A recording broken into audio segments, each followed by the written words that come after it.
Second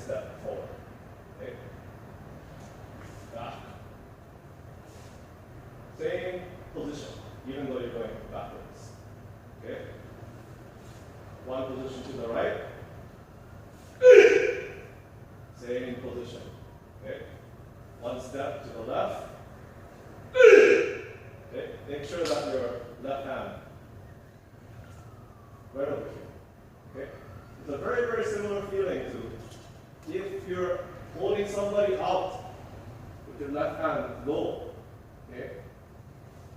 And the same feeling after you hit somebody, you will be walking forward and pushing them without having to use any strength. If your left hand is locked in this location, it makes you very, very strong. Just stepping forward, you're going to have a lot more power than if you did this way. The left hand is really off too high, and you can't have any power this way. And this way is too low, you can't hit the top of the head. Right over here, forward, about right into the middle of the person's chest. Okay? Okay. Please take your time. The positions are very important. Okay? I'll go very, very slow with you. Okay? Right?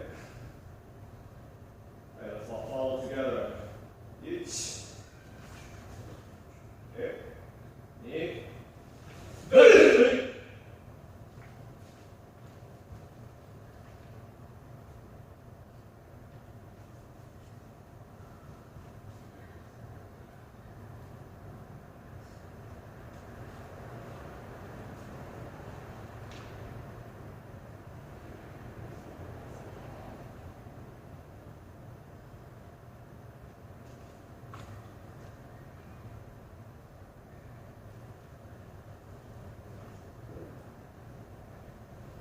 So imagine you're hitting somebody the same height as you. Okay. Okay, one step back. And hitting, stepping backwards. Okay, same position. Make sure that you bring this elbow not out, but inside, over your shin. Here. Okay, hey, to the right. Okay, hitting to the right. Okay, same position.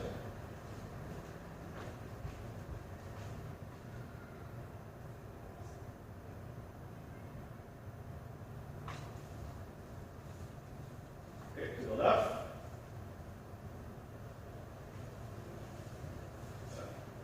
One more step, hitting to the left. Every time you take a step and you're hitting, you should feel like you're not leaning in any particular direction. You should be nice and square over your feet, no matter which direction you step, forward, back, whatever direction. Okay? Right, forward.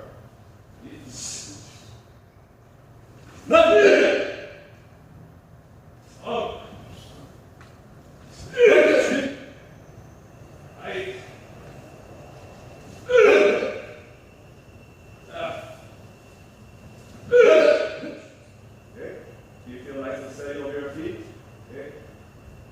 Usually, when you're stepping to the right or to the left, you feel like you kind of drift a little bit, leaning. Yeah, make sure that your hips are nice and square over your feet. Every time you step, you can go in any direction. Okay? One more time.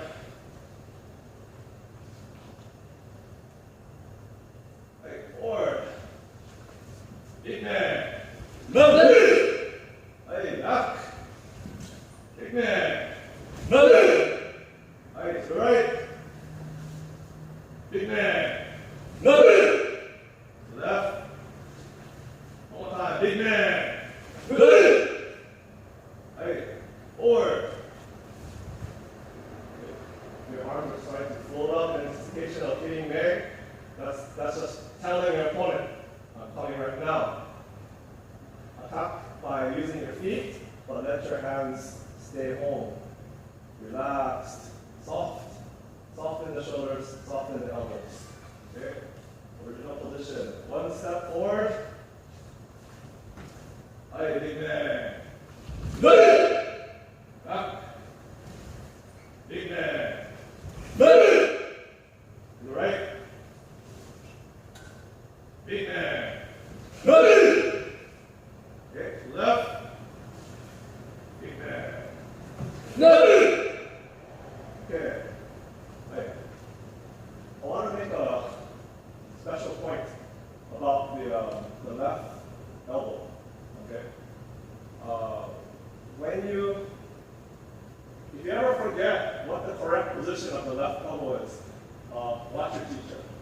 okay, small sensei, he generally attacks with one arm. Yeah.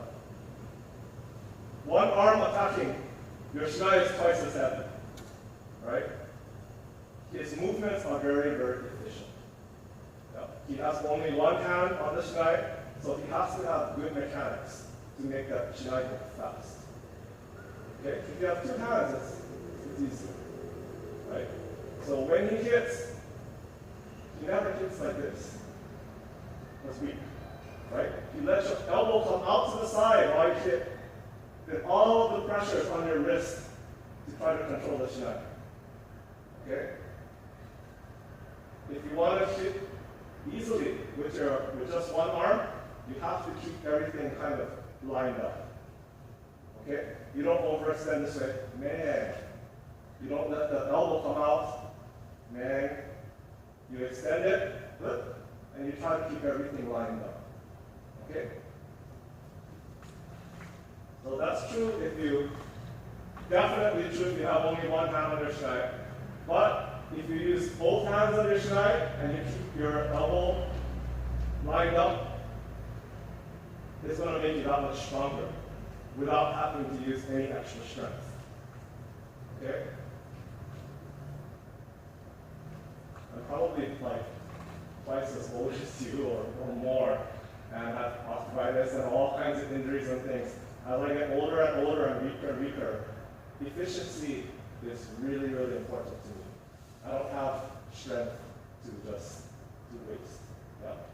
Please pay special attention. Every time you swing the shinai, make sure that your hands, not like this, yeah, but if you imagine taking away the right hand, this is not a strong kicking position. Okay.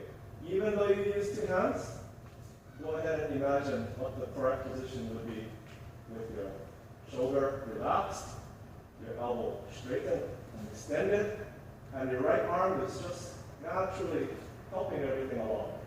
It should feel pretty easy. Okay? Right, one time, slowly, on my bed. All right, one step forward. Okay, left hand, home. Okay, one more step forward, big man. Nothing!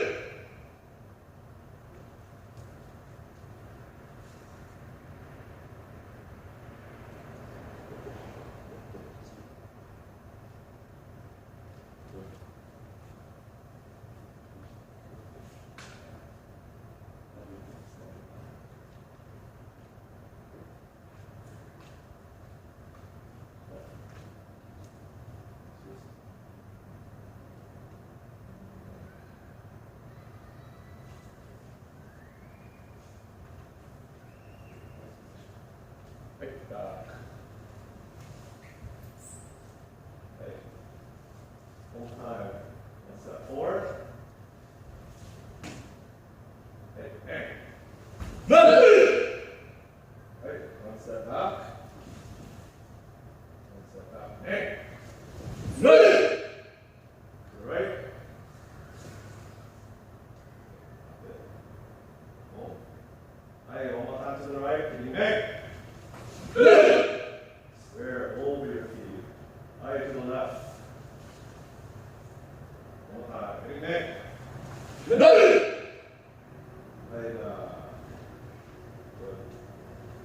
Okay.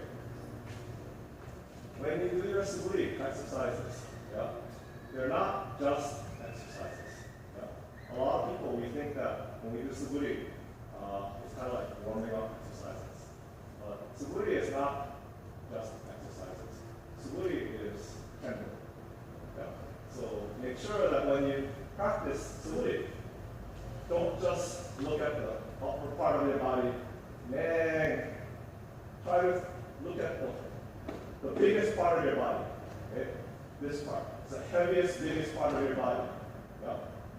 This part over here, when you go forward, move the whole thing forward. Okay? Keep it nice and square over your feet. Okay? Try not to lean forward. Man.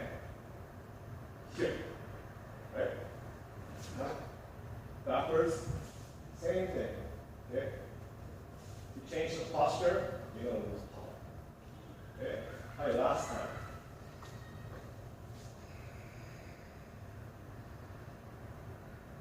Okay. 4.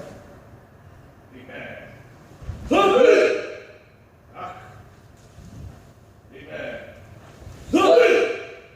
Right. Big man. Left. Big man. Over your feet. Aye. 4. Bang. Back. Bang. Right. Bang. Left. Bang. Hey, we're good. Okay. Let me talk a little bit about efficiency. Okay. Everybody in here, in this room, would like to be stronger, like physically stronger, so that you can hit faster or hit harder or something like that. Okay. If you want to make yourself physically stronger, you can do thousands of every day or weight training or something like that. Yeah, everybody does that. But one way that you can make yourself much stronger without even doing any weight training at all is just making, how can I say, the geometry of your body, using it to its maximum benefit. Yeah? Making yourself mechanically as efficient as possible. If you make your swing very efficient, then you're already going to be able to generate more power. And that's without lifting weights. I'm not saying anything bad about lifting weights. I'm just saying there's a lot of strength that we can actually make use of that we might not have just because our form is a little bit this way or that way. Okay? One word about kamae. Your kamae is actually based on the position when you hit. Okay? This position over here is directly related to the position that you actually end up when you're hitting. Okay? This is not just like a pose that everybody found out works really good. This position is related directly to hitting, and then you just come to a natural rest. Okay? Now what I mean by that is, I just told you a few minutes ago, when you hit with only one hand, you try not to have one arm straight and one arm bent. Yeah? If you want to hit naturally with as much power as possible, you want to use both of your arms naturally. Not one arm doing all the work and the left arm just coming for the right.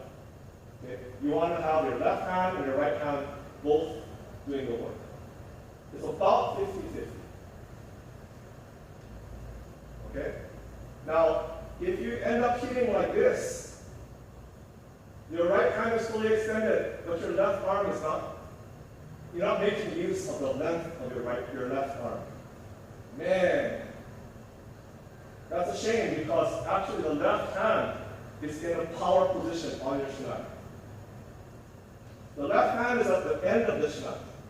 So when you're swinging the shinai, this is the position that's going to be able to make the shinai go the fastest. Because you have all the length to work with when you put the left hand on the bottom. If you imagine moving the shinai around just like this, our right arm is, if you're right-handed, your right arm is stronger than your left arm.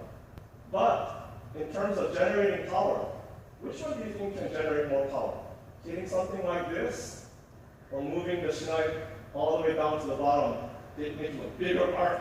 Of course you can generate more power with the hand in this position. Yeah? That's why the left hand is so incredibly important in kendo. It's at the end of the shinai. If you are hitting Meg and you're not extending this left arm, you're not getting the full benefit of the length of the arc that you can create with the left arm. Yep. So it makes sense that when you hit, you don't want to hit like this with the left arm, losing efficiency. You want to extend with the left arm so that your left arm and your right arm are both about the same extension. Okay? Does everybody follow that so far? Okay. Now I'm just trying to explain why it's so important that the left hand is on the bottom of the shin. Okay. Now, one of the big misconceptions of kendo mechanics is that when you attack somebody, when you do your kamae against somebody, your shinai is straight forward and your shoulders are exactly square, like this one. Your hips are also square. It seems like a good idea, except if you do it that way, when you attack, it's sensible that you would bend your left elbow, right? Because because you're not holding the shinai at the same place like this. We're holding the shinai at different places on the shinai. For this reason, unless you have one short arm and one long arm, when you hit, if you want to extend both arms, you actually have to have a little bit of rotation on your shoulders. Now, if you have a little bit of rotation,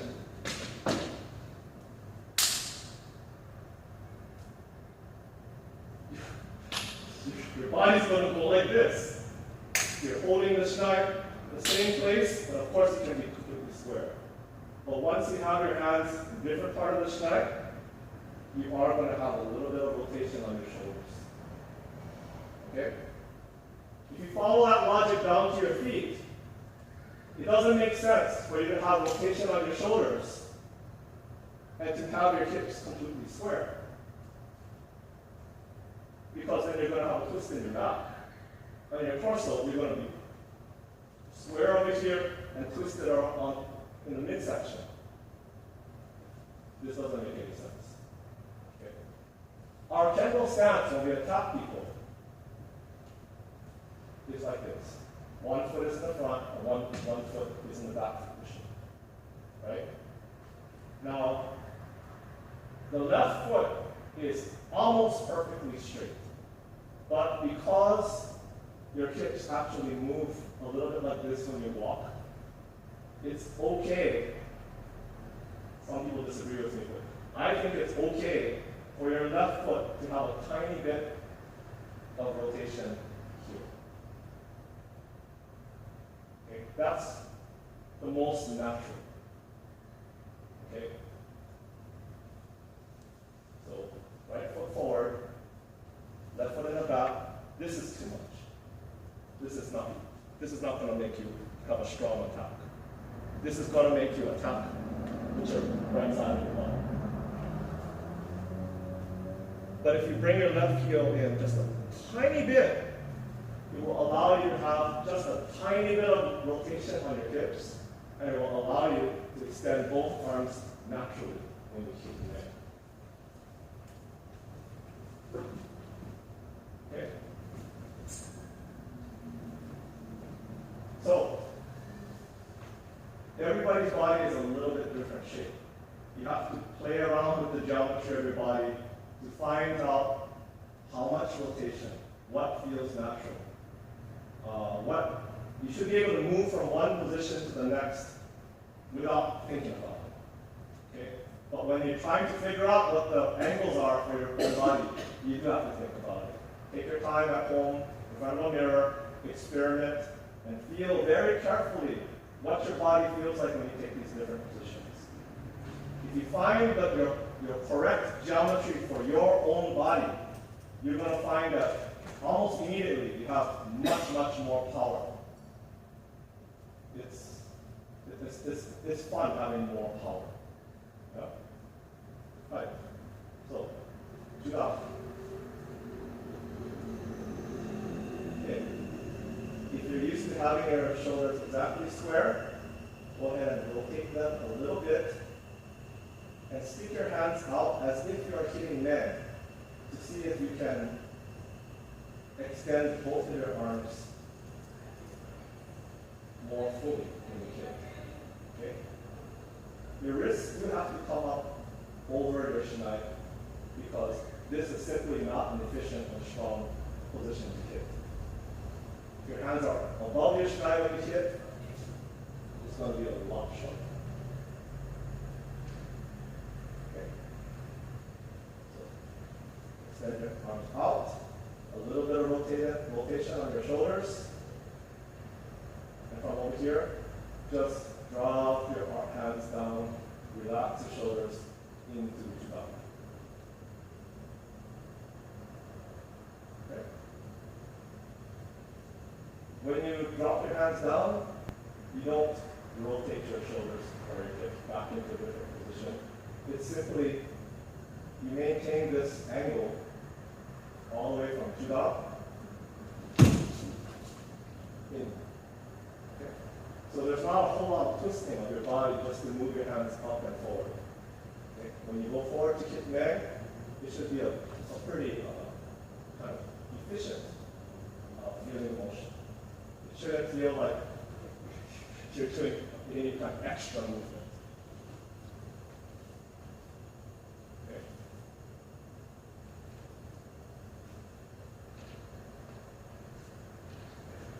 So, how much is it okay to bend your elbow?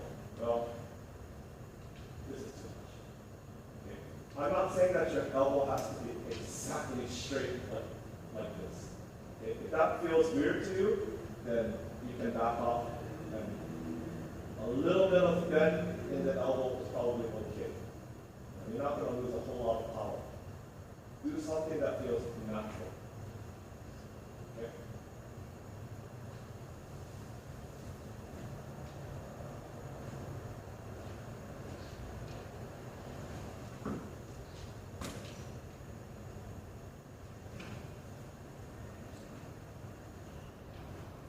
Let's see, 1, 2, 3, 4, 5, 6. Make pairs. Yeah. Make pairs of something approximately your height. Almost all the same height. You're closest to my height. And then you pair up. There's only one person out and then one person left. Okay. Be the first one. Okay, perfect. Okay, make partners. Okay, stand in front of your partner. Okay. Now one side is just going to receive. Okay. I want the receiving side to put your shinai over here, out from your head, from approximately your head height.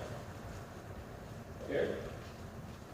Now, what I want you to, the first thing I want this side to do is to go ahead and hit meg, but exaggerate the bend of the elbow. In other words, I want you to hit using the wrong form, this way.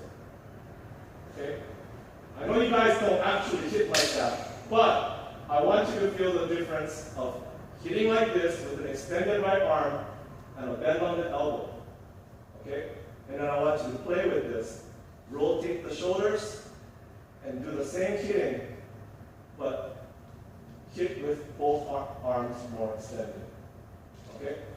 Right.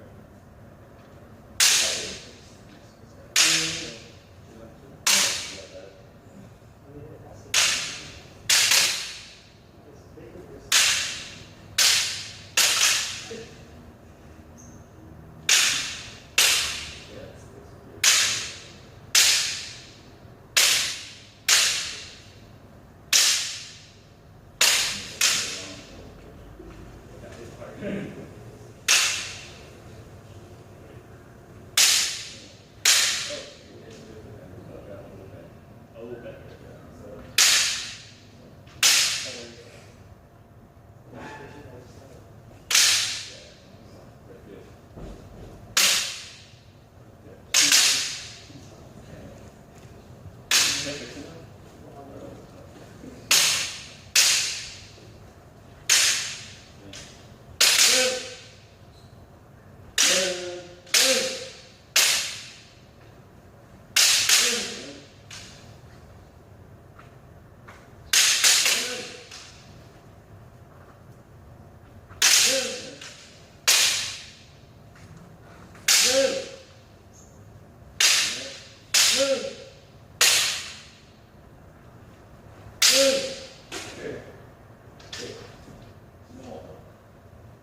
watching my partner do is exactly correct. Okay?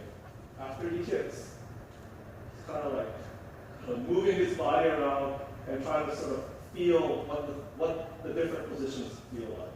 Okay? After you hit, go ahead and make small adjustments, either in your hips or in your shoulders, to try to see if you can bring your hands more into alignment with the direction that you want to take the machine. Okay? Another thing that I want you to do is experiment with the feeling that you have in your shoulders. Okay?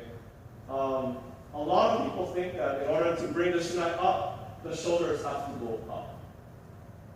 It's just a position change. The shinai moves up, but the shoulders actually stay down. Okay? So when you hit, you definitely don't want to have the shoulders remain up at the end. After you hit, the shoulders are extended. The arm is extended forward, but the shoulders are actually down and relaxed. Okay? That'll keep the tension in your shoulders low, and you'll be able to move the shinai much faster. Okay?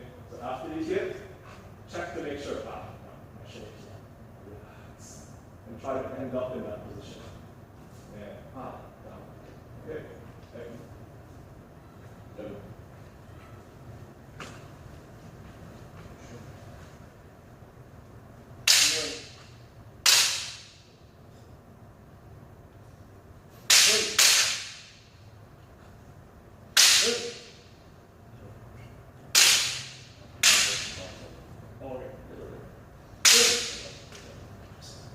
It'll feel a little bit weird because you're so you can imagine taking a step with your right foot forward. From this, it's going to be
Okay. Now we're going to do exactly the same thing, but just taking turns. Okay.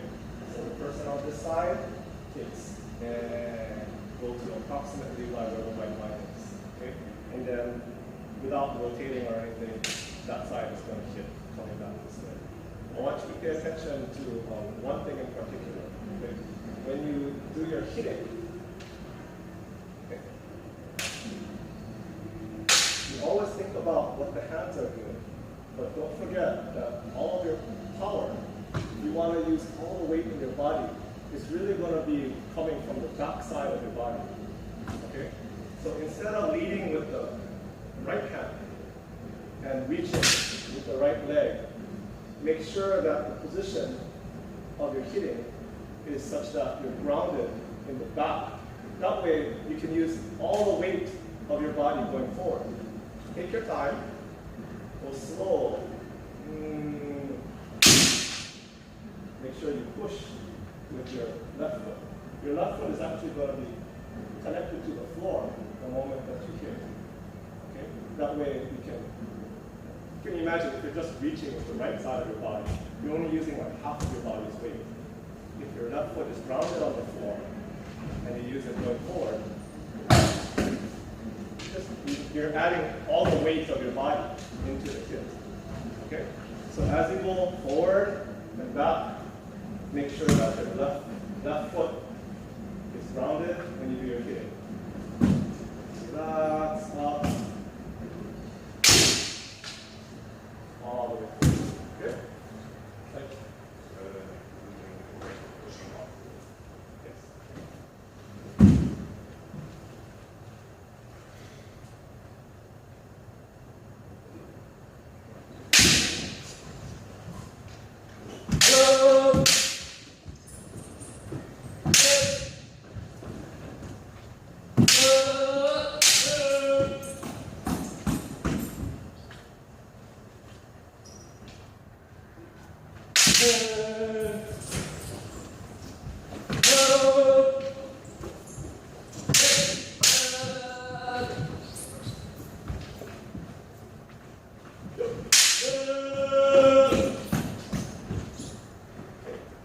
Take your time, okay?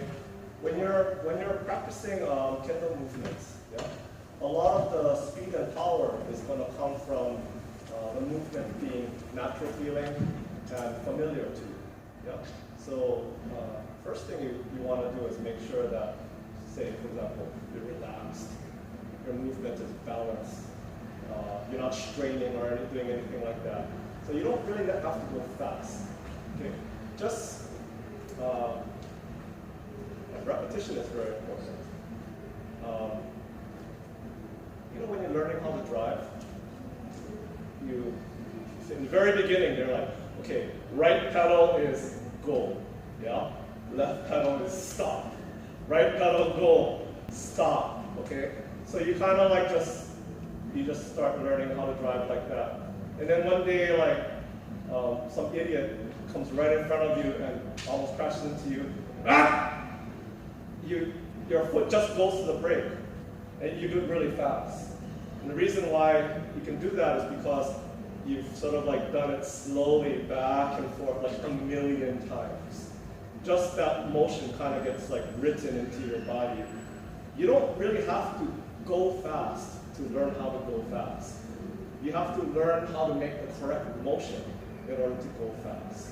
So you don't really want to practice finding the shapes you want to use, or finding your balance, or finding the right, you know, the rhythm of things. You don't want to just jump into going really fast. You want to kind of like get everything under control first, and then very, very naturally you're going to be able to go faster. Okay, that's what I think anyway. So, you know, going fast and hard is really good to train you how to be strong and how to develop big spirit and things like that. but it might not be the best thing for learning how to be efficient or how to generate power even. Okay, so it's good to have both. While we're practicing this one, take your time. Okay, make sure you're balanced. Make sure you have the rotation that you're looking for. Smooth up, left foot grounded. Use your whole body's weight. Forward, and just easily make your way across the floor. Okay? You shouldn't have any extra tension when you're doing that. Later on, when you want to beat the other person and hit them on the head first, very naturally, you're going to know how much tension to use to go fast. Okay? You don't actually have to do that in the beginning stages when you're just trying to find the correct shape for your body. Okay? Okay? Back and forth.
Make sure that you use your whole body to go forward. Okay? What I mean by that is when you are, if you imagine that your body has kind of subject to gravity, right? It's going to behave exactly the same way as my shinai. Let's say that this is my hips, these are my legs, this is my head over here. When you go forward, if I let go of my shinai right now, it's going to fall at the speed that it wants to fall. Okay. If I let it go like 10 times, it's going to fall exactly the same way. There's a kind of rhythm to it. It's like this, and then it picks up speed and it falls to the floor. Okay. That's the natural way for the thing to fall down. Okay. We can actually use our body the same way. Okay. If we go like this, we're forcing it. Okay? We're trying to make it go as fast as we can, and it's good to go fast, but we're not exactly finding out what's the natural way to go. My advice is find the natural way to go first, and then add speed and power to make it, have more impact when you hit. Okay? If you jump in and go fast from the very beginning, you might be missing out on like free power. Okay? So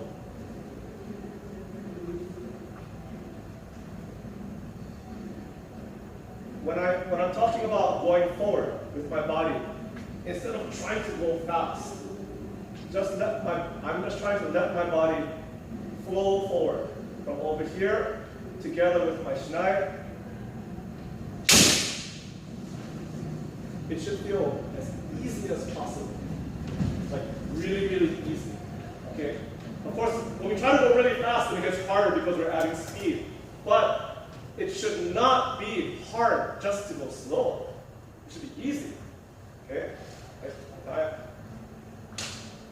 If you watch my left foot, I don't pick my left foot up early. This way. Okay? I leave it on the floor. I just try to stretch my body out. Let my hips stay low.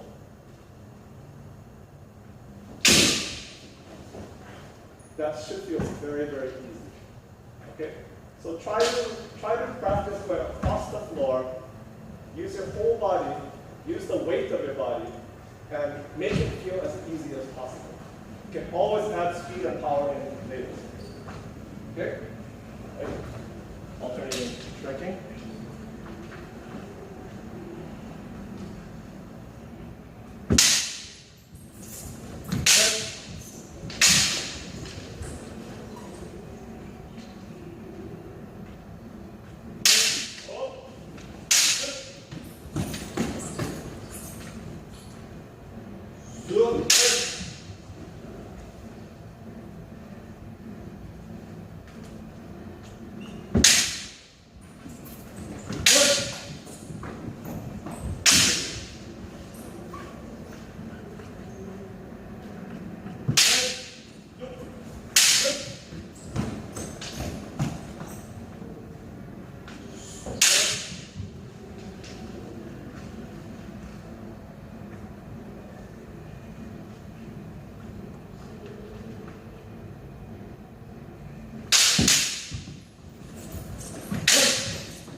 We're just talking a little bit about real basic kind of ideas. If you just keep on practicing this stuff over and over again, it starts to get easier. Yeah.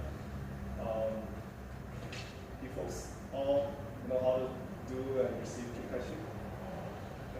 Okay. Tonight, let's practice some Kikashi. Instead of trying to hit as hard as possible or going as fast as possible, try to do the thing as natural feeling as possible. Okay? In other words, if you can imagine that you're hitting Sayume and you have all this effort to try to make the Shinai go this way. Okay? If you hit Sayume with the same kind of relaxed feeling that we were just practicing, man, this way, this way, this way, this way. There's actually no reason why your shoulders should feel tense or we should raise the shoulders whenever we hit, right? Okay, it should be easy. Okay, everybody, please put on your hand.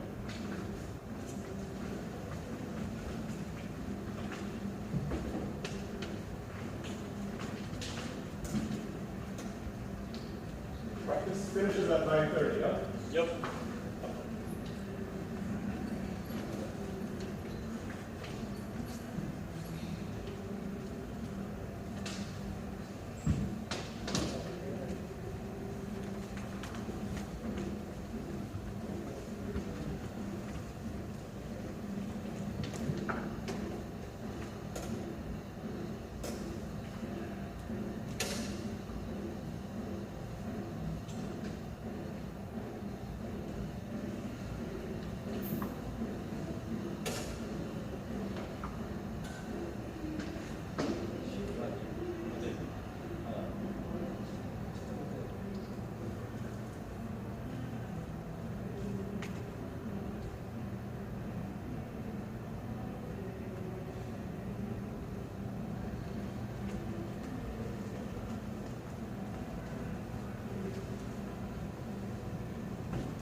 Let's get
everybody's equipment okay? Safe? Everybody, please check your shinai before we start. Make sure that you don't have anything dangerous going on with your shinai. Yeah, no splinters, no holes here or there in the other parts. Okay. Everybody, shinai okay? Yeah. Right. So the way we usually practice kikashi, okay? That's how I do it first, okay? And then just do it one time and then we'll reverse it, okay? Right.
There's so many different things going on in kikashi. There's no such thing as only one or two important points. You know, you can practice kikashi all year long and still not get into all the things that's in there. You know?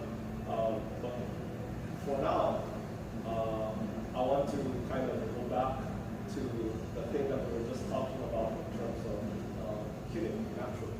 Okay.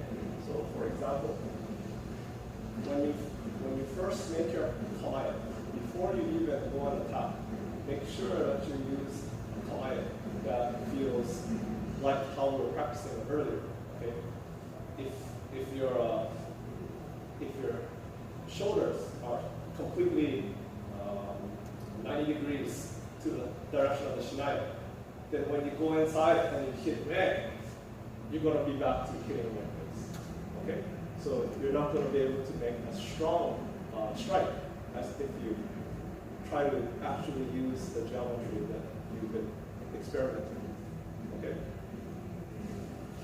From a distance, make your kamae. Okay?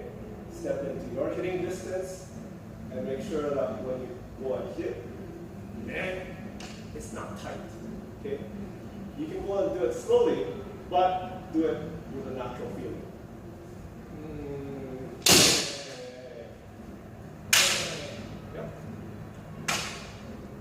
Every time you hit sayume, make sure your shinai actually at a distance that if they took away the shinai, you would actually be hitting your head.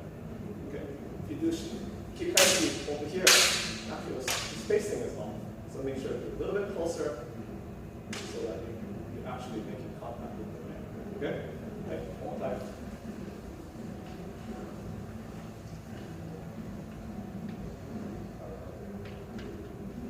Oh.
when you go shomen-uchi, yeah, everybody knows that when you make the hit, your right foot comes down at the same time that you hit the man. Yeah? Together, right? What about all the sayume? What's the relationship between the hitting and the footwork? Is it the same kind of footwork? It's actually different, yeah? Okay. When you practice suri, suriashi, yeah?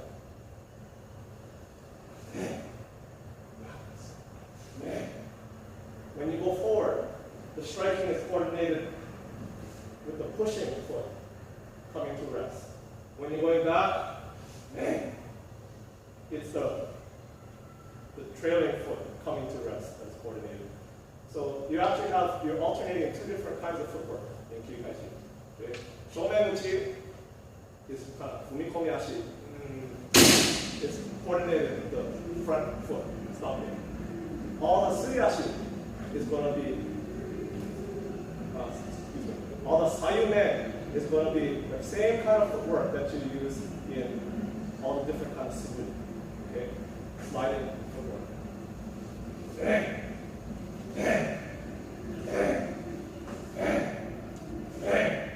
Okay? So make sure that the two different kinds of footwork are clearly different. And your body is going to feel completely different for the balance. Lunging forward for the first, middle, and last leg, and above your feet for all the sayume. Okay? Right. Take your time, make sure that everything is nice and clean.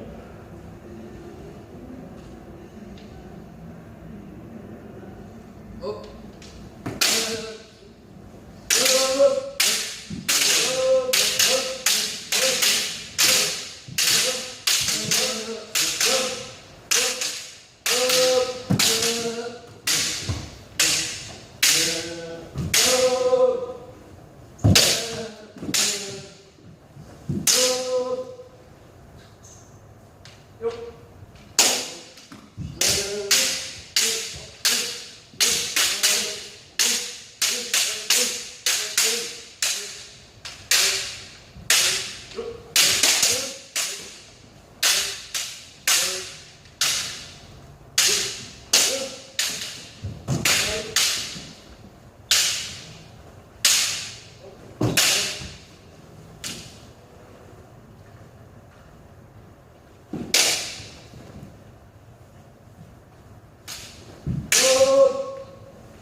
Okay, very good. Okay, now every different dojo has a different kind of preference for how to do kikaishi. In fact, a lot of different dojo where kikaishi is important, you might receive instructions how to do kikaishi like 5, 10 different ways. Okay, each one is different because you're learning a different thing. Yep, by doing it differently. Of course, small sensei is going to tell you exactly how to do kikaishi. But in your own mind, make sure that you're clear about how your body is supposed to be balanced as you're doing kikaishi. And if it doesn't feel completely solid to you. When you're at home, that's a good time to try to practice Kikaishi all by yourself without even a partner. But just yourself, make sure that all of your coordination is exactly the way you want it. Then when you come back to the dojo, you're going to combine it with another person. And over time, it starts to feel more and more natural. Okay? Next thing. Just straight language. Okay? From far distance, step into your hitting distance. Okay?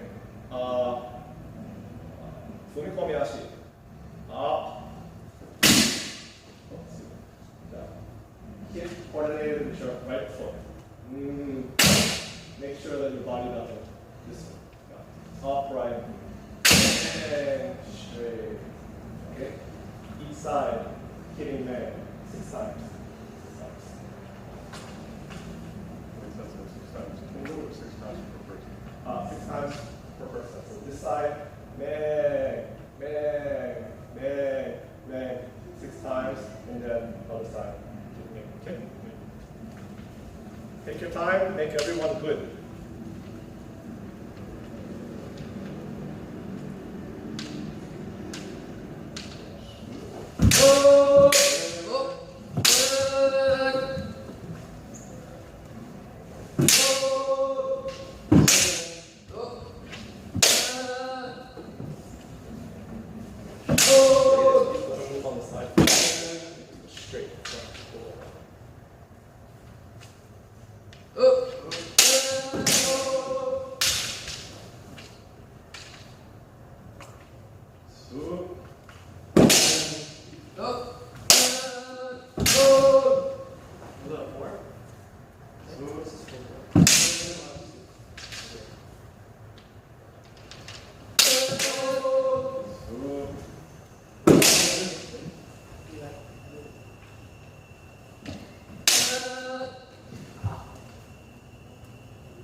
Everybody finished? Okay. Pay special attention to the geometry of your striking. Okay? So remember the first thing that we were talking about today. After you hit Meng, bring your left hand to a height of about the center of your chest. Anything lower than that, you're going to be hitting mostly Meng Gane. Yeah? It doesn't sound good. Yeah? When you hit the top part of the Meng, that's a nice, satisfying popping sound. Yeah? A lot of that is just the angle that you're hitting at. Okay? So if you're not hitting with this portion and you're hitting with over here, probably you're starting from too close. Yeah?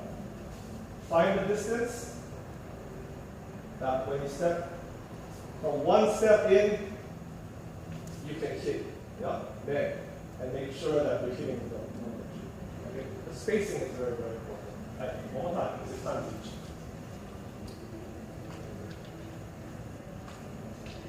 Oh.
You know the satisfying sound that hitting men when it hits a men buton, yeah?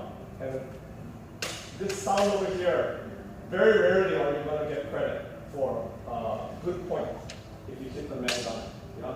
So the position of your hands is very, very important, yeah? Yeah, no point. Next thing we're going to try is kote. Now, in kendo, when you're attacking somebody, you want to give them at least two things to worry about.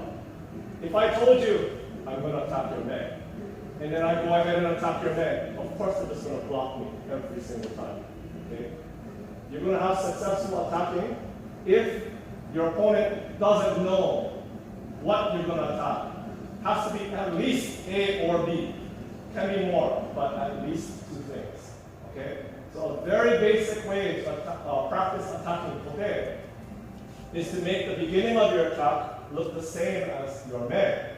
So for example, if your main practice was from over here, and you step into your hitting distance, if this is the distance that you can hit men, this is also the distance that you're going to practice your basic kote.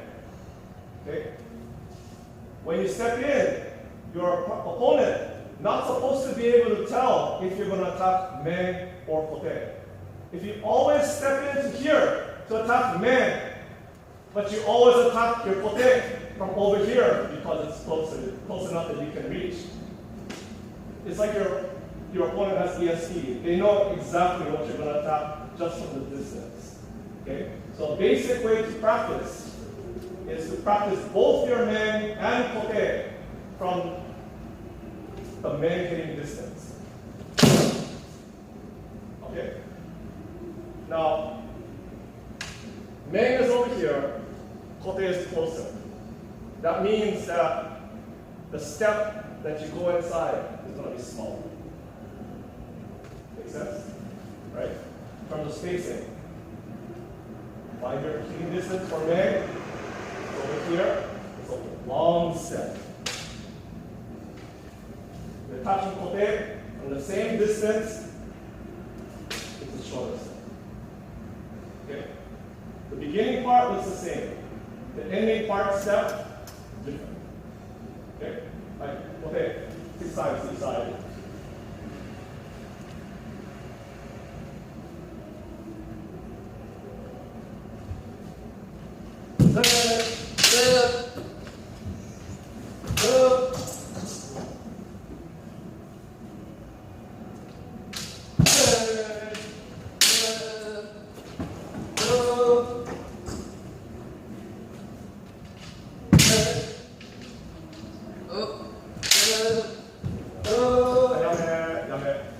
Okay.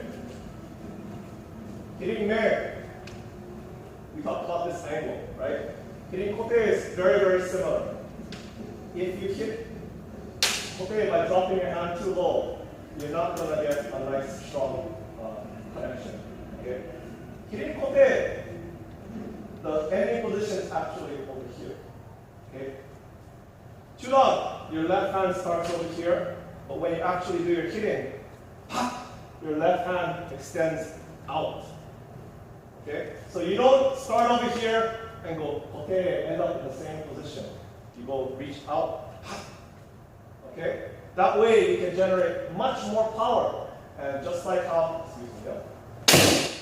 hitting there like that, kote is going to be the same thing. Not over here. You got to reach out. A very similar sound actually. Okay? So don't go kote here, forward, out. Right?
Sorry. All right. Okay. For hitting kote, not sure if it's a little bit. For some reason, the idea of adjusting the size of the step is kind of hard to play around, visualize in your mind. Okay. What I mean by that is, if this is where you're starting from for hitting men and kote, you can easily imagine that for me to reach the men, I gotta take a pretty big size step. Yeah. Now you see the kote is much closer to me. Yeah. So the size of the kote step should be about this much shorter, because this distance is the distance between the hand and the head. Okay? So if I take away the shinai and I just show you in terms of the step in, I would say that hitting men, my right foot is going to have to be around here. And then I'm going to be able to reach men. For hitting kote, if I start from the same distance, because the left hand is so much closer, the right hand is so much closer, if I step to the same place over here where I can reach the man, then that means that I gotta make my left hand, my left arm kind of bent so that I have enough room to finish the thing. Yeah? For that reason, I want to take a small step so that I can reach out and generate power with my left hand. That's the reason why small step for kote is so important. Because if you take a big step, you basically run out of room and things get cramped. And when you get cramped, you cannot generate the power of hitting hard. Okay?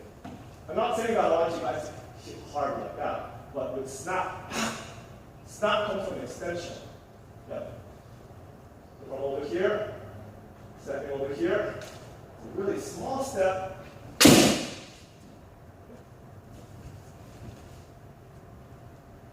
Attacking there, good.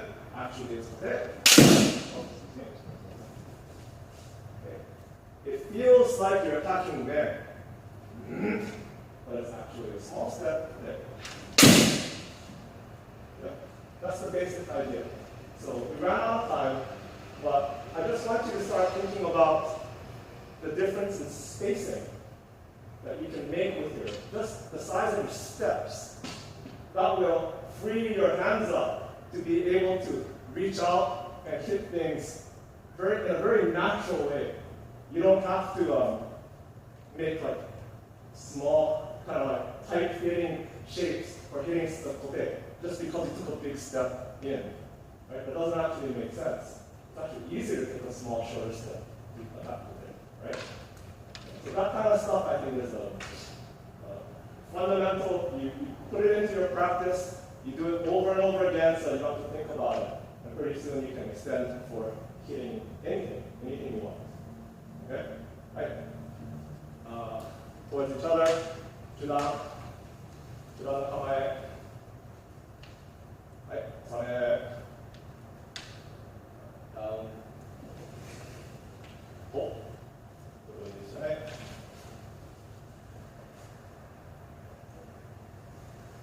Stand up. One, two, three, four, five. Right. Ready to each other.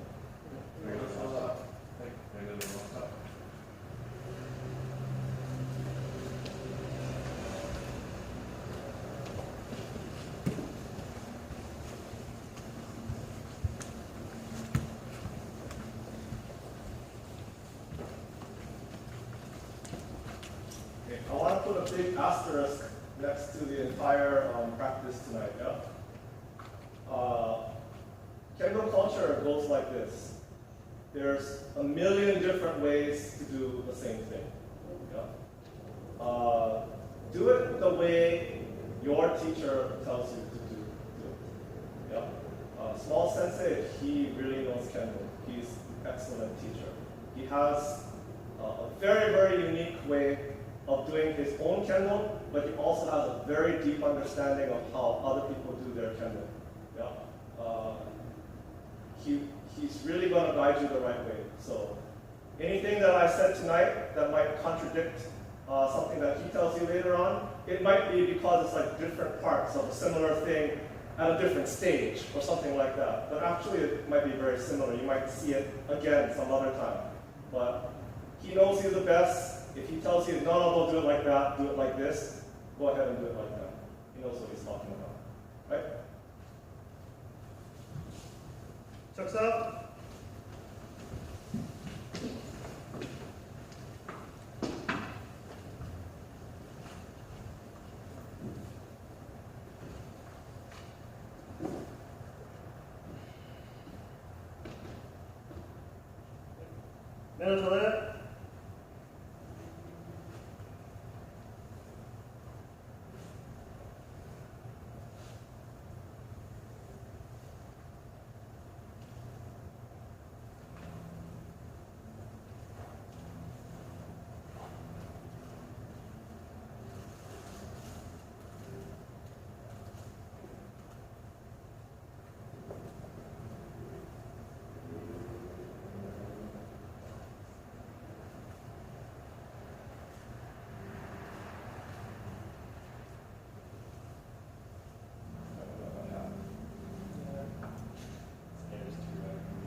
Stays up.